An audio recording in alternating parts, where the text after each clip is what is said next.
if you keep your baby awake in the day, it makes them sleep better. Is that not true? Absolutely not true. There's so much out there. What should you be doing? What shouldn't you be doing? Yeah. And that's often the hardest thing. They're not machines. They're not programmed to just, shut down for 12 hours and, and that's it. Oh, quick, 12 hours are done. We'll start again now. We're parents that like sleeping. Our parents that like sleeping. First and foremost, there's the Lullaby Trust.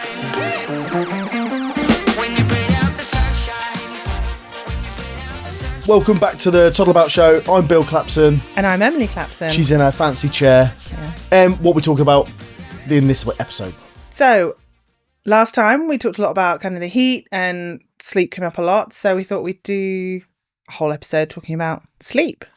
Yeah, we've done a lot about sleep. We've had some brilliant people in, and we've done other podcasts on the other podcasts episodes, and obviously we did the live, and we had some really cool people there. So we're not diving into who they are and what Mm-hmm. like now we're just going to be talking about us and the kids' sleep and like those myth busting stuff, right?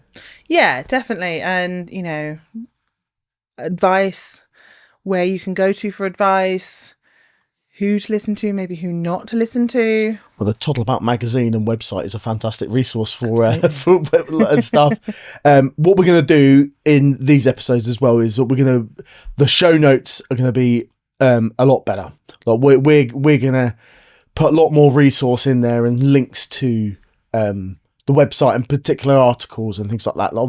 Obviously, we've got a sleep consultant who works with us in the magazine, Melanie Hastings. She writes in the magazine, so we can clip in link to her articles and where they are online as well. But there's a million more other stuff out there. Yeah, absolutely. And I think that's half the challenge sometimes is how do you even get to that advice? There's so much out there. What should you be doing? What shouldn't you be doing? Yeah. And that's often can be the hardest thing. So firstly, obviously, always need to point out we are not the experts. There are lots of experts out there who know far more than we do. We're parents that like sleeping. We are parents that like sleeping.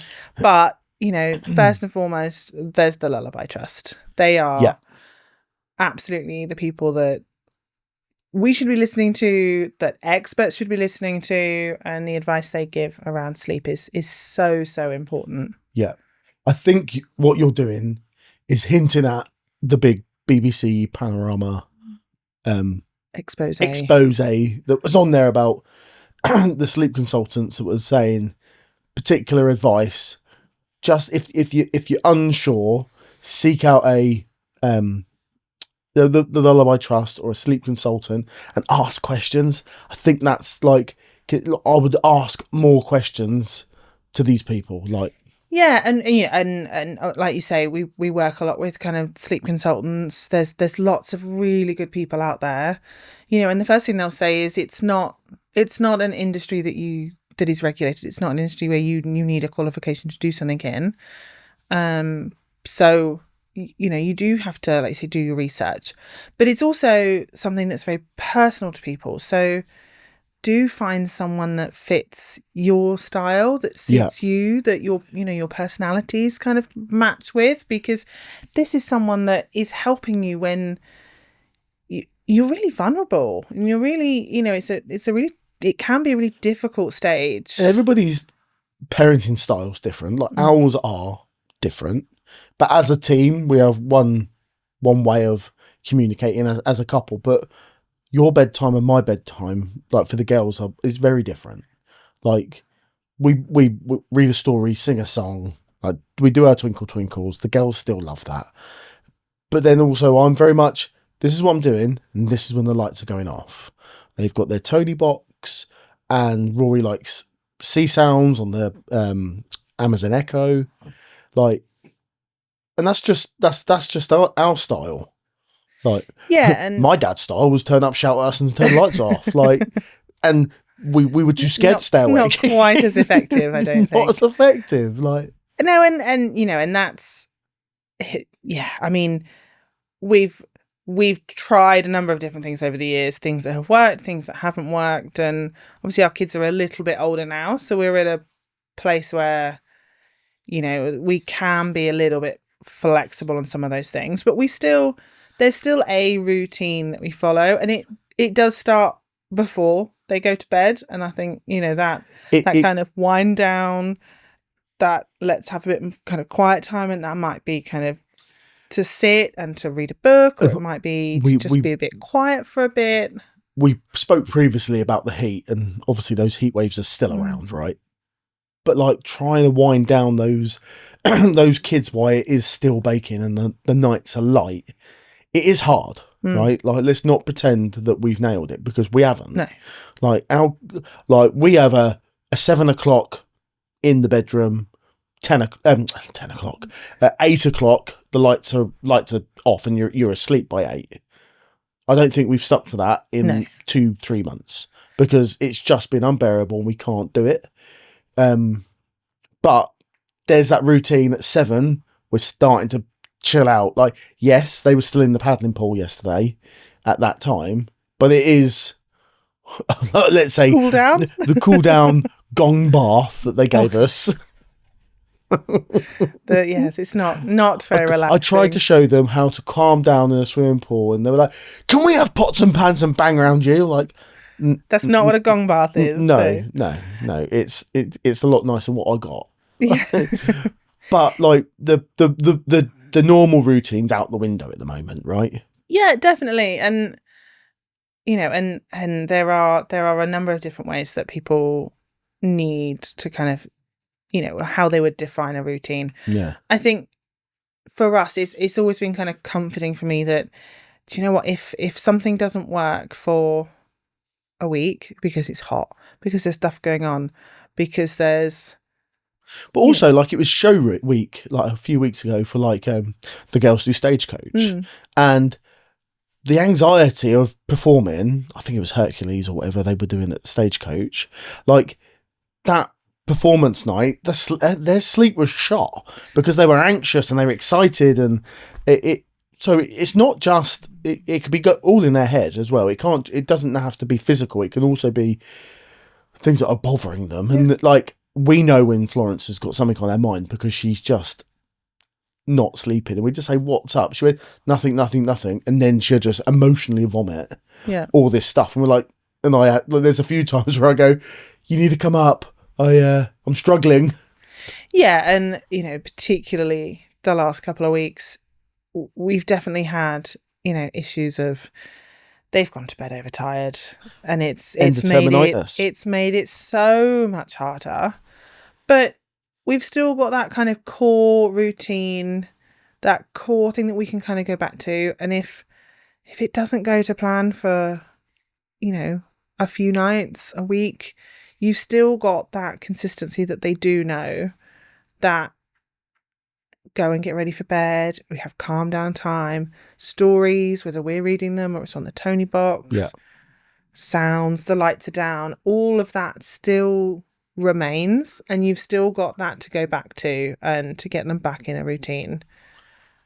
Whilst we're talking about routines then, the World Cup, right?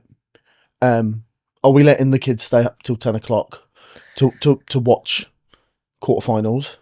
I mean, no. No.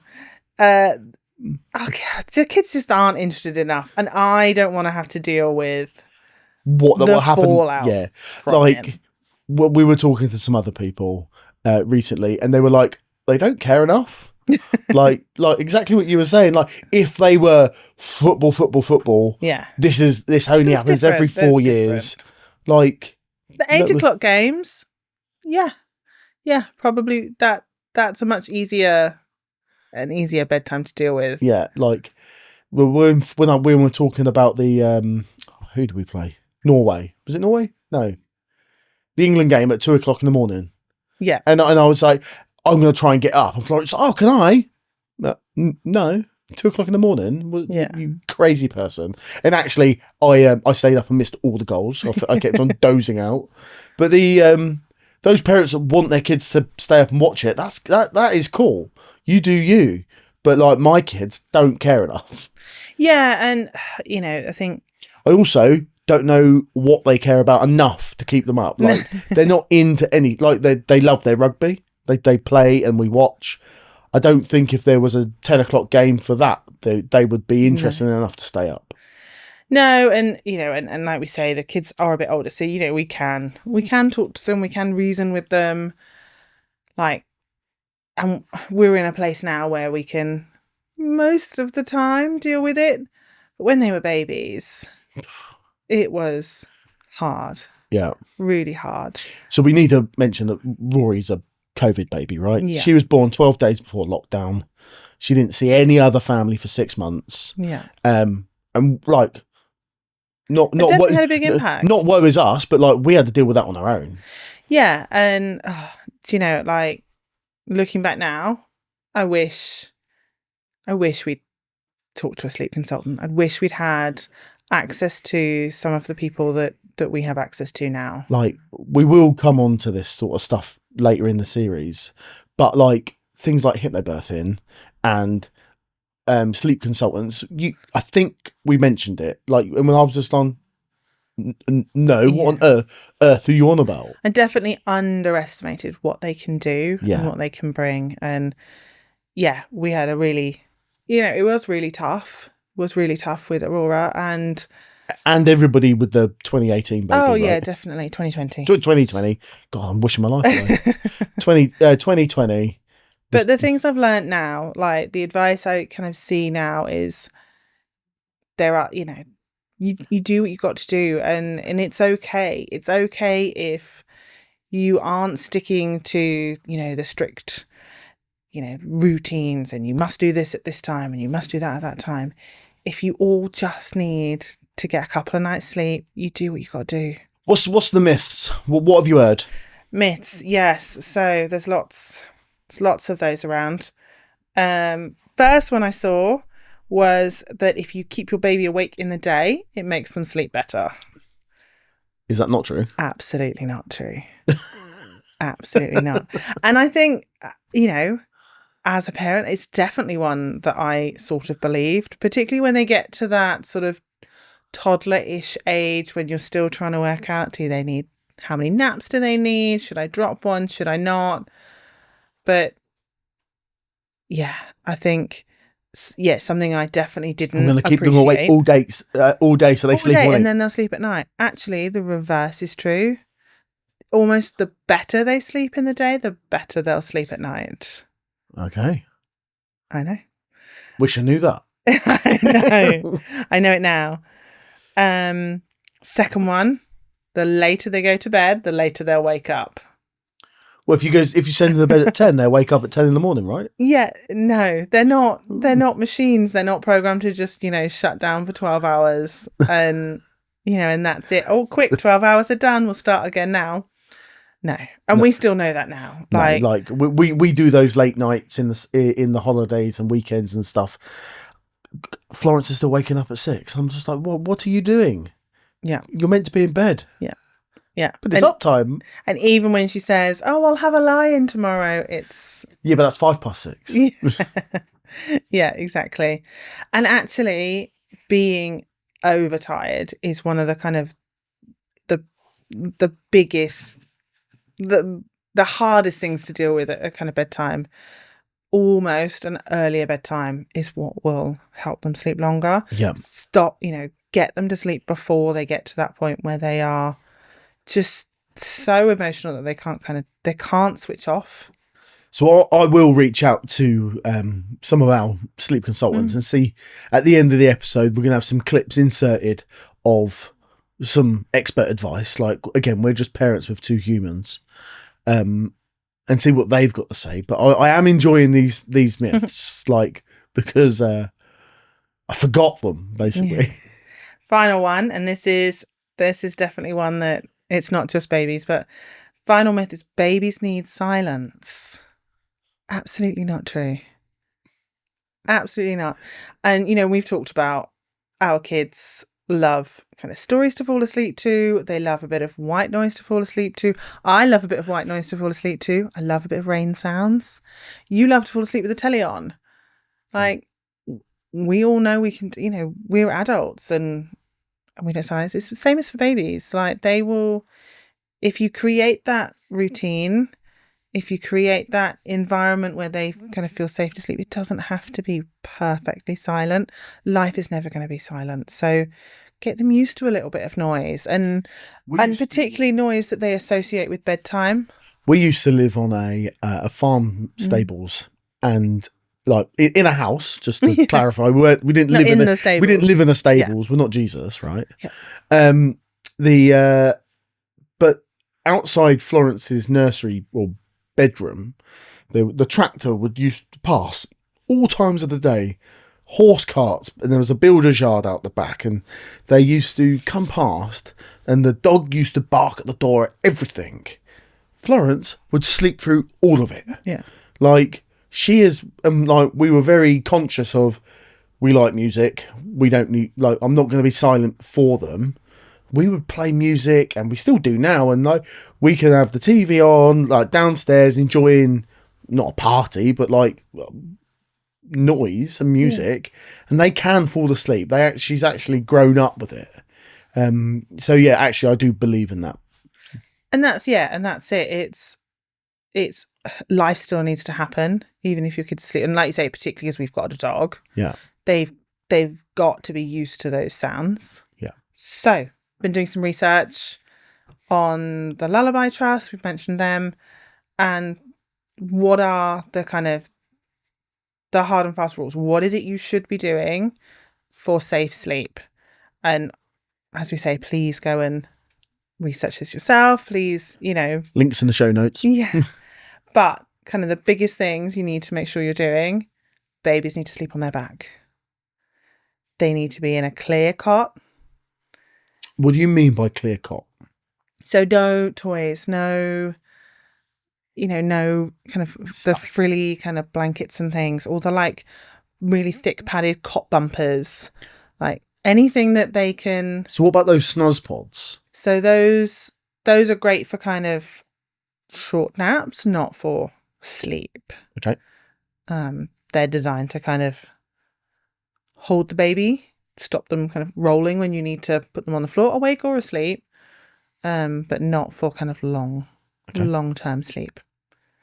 And on that, they should be on a kind of firm, flat mattress. So not a beanbag, not, a load of like sofa cushions. But we're talking about sleep, not just like, if they're awake, they can be on a beanbag, right? Oh, yeah, absolutely. If we're talking about this is sleep time, that's where it needs to be a bit more firmer. Okay, and all this is on the Lullaby Trust website. Yeah, absolutely, which we can link to. Smoke free, should be a smoke free in the bedroom. Absolutely, it's a big contributor to cot death. So the last couple of things, so they need to be in your room for the first 6 months.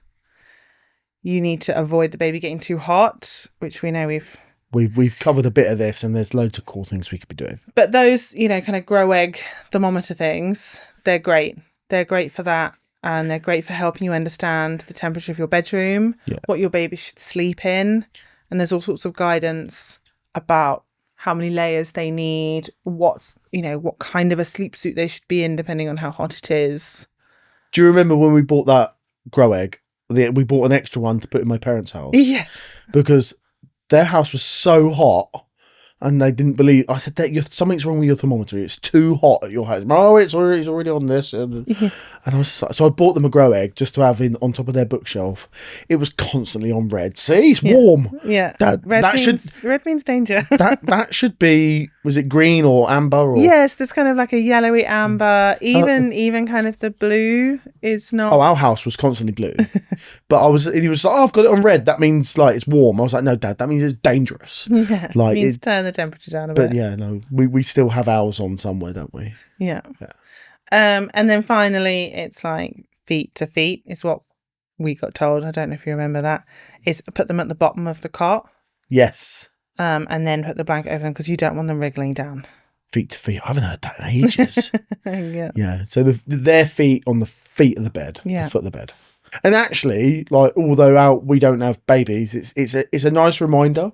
Like, we're quite often asked for, hey, would you recommend?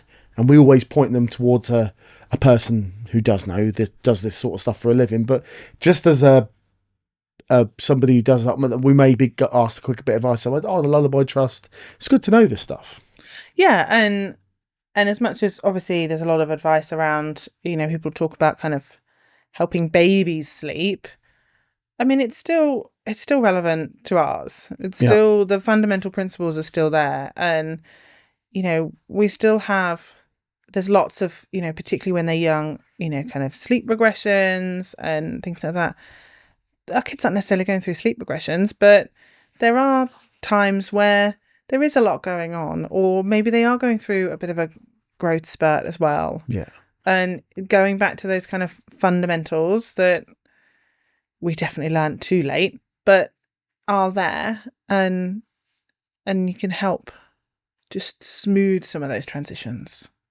What I'll also do is I'll speak to Bethan and Jade, the franchisees in Warwickshire, Northamptonshire and Suffolk, because they've got littlies, right? And like, especially Emma, Bethan's, she's like 6 months. So I'll be saying, like, see if they have anything else to add, like, that we don't know, like if there's any sort of other hacks or what the new products are out and stuff. Like, they may know this stuff. Like, I feel really far removed from this sort of stuff. Not like when I was stay-at-home dad with the girls, I was up on all this stuff, and it's just sort of like fell by the wayside now. But I think it's it goes back to what works for you, what works for your family, and that's where you need to take the advice with a pinch of salt. Yeah. And people get so interested in, oh, are they sleeping through the night? Yeah. Oh, how well does your baby sleep? It's what works for your family and what works for your baby. Stick with the video, because we'll have some experts with their thoughts on here as well. We'll insert those. But yeah, brilliant. Thank you very much. Thank you. Till the next one. See you next time. The first thing I want to say is night waking is normal. It's not a sign you've done anything wrong, and it's not a sign there's something wrong with your baby. Babies wake. They wake to be fed. They wake because they're going through a developmental leap. They wake because it's 2:00 in the morning and they just want to. But we want to make sure that their sleep is safe, and we are giving them the best conditions to be able to settle. These two things, safety and setting the scenes, they're where any family should start. Your sleep as well is just as important. Broken sleep doesn't just make you tired. It makes you short-tempered, more anxious, less enjoyable as a parent. So when we work on children's sleep, it's really important to focus on the whole family. So tip 1, keep the sleep space safe and separate. The safest place for your baby to sleep is on their back, in their own cot, on a flat, firm sleep space, in the same room as you for the first 6 months, for naps as well as for night. All they need is a firm, flat, waterproof mattress and lightweight bedding. There's no pods, there's no nest, there's no comforters, there's no soft padding. I know those beautiful pictures online, ignore them. The most boring cot is the safest place for your little person. Now, getting the temperature right. Anywhere with a room between 16 and 20 degrees, that's what you want for your little person. Check the back of their neck, check that they are in the right temperature for them. Our little people overheat more than we do.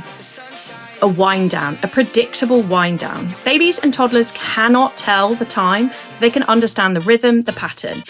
Bath, pajamas, story, milk, into bed. Whichever way that you do it for your family signals to them it's time to slow down so that you're able to put your little person down, relaxed, support them so that they can go to sleep. With a toddler, it's usually less about the routine and more about negotiation. Like, decide, how many stories are you having as a family? Is it 1? Is it 2? What are your negotiation points and what are your, no, we're not having this. If you're deep in it right now, I want you to hear this. Sleep deprivation is generally hard. It makes everything else harder. You're not failing and you're not the only one. It does get better. Sometimes it improves on its own. Sometimes it takes a little gentle change in the right place, but there's always something we can do. Be kind to yourself and remember, parenting is hard and you're doing a really good job. We do have a routine that we follow, and I do think that having set things that you do before bed is incredibly helpful. So we do bath time or shower time. Our eldest has a shower, which is a game changer. Once they shower, it's so much quicker, so much easier. Oh, incredible. So bath or shower, into pajamas, brushing teeth, and all of those things. At which point they can choose. So they either get a story from one of us, or they can listen to their Yoto. And with Yoto, it's they pick a card, and after their card, because early days there was a lot of messing around. But that is our routine as far as bedtime goes. And they know that when all of those things are happening, that means they're going to bed. Second piece of advice is just manage your expectations and go with the flow, and don't beat yourself up. Take the pressure off yourself. No child ever sleeps perfectly. I say my eldest is a perfect sleeper. He's still not a perfect sleeper. He's a good sleeper. He's not perfect. And the other two are definitely not perfect. But the only way you maintain your sanity, especially when you have more than one baby, more than one child, is by just taking the responsibility of yourself. Your children do need to learn it. Put the routine in place, stick with it, and then just have faith, because it does work out. He has kind of played a bit havoc with this, but for us, and it was a tip I got, was all about consistency. And it's not about the certain time, it's about preparing them for the next thing that's coming. That bedtime is kind of coming, so we generally have dinner, and then we might have some screen time, but very short, try to limit it, just to give them that wind down. It might be that we have some energetic play, it might be we play in the garden now, it's lovely, and then we generally go for a bath. Certainly notice on nights that we don't have a bath that it is a little bit more challenging getting them into bed, but equally some nights they are just so tired, thankfully, and then it's bed. But yeah, clean teeth, pyjamas, read a book. We do tend to split off and have one parent with each child. Very fortunate, 2 children, 2 parents. And then generally just sort of like stay with them until they fall asleep. And that has always been our routine. And so far it works. The heat, so it's just sort of meaning things to sit a little bit longer, stay a little bit later, possibly go to bed a bit later. But yeah, generally that's our thing.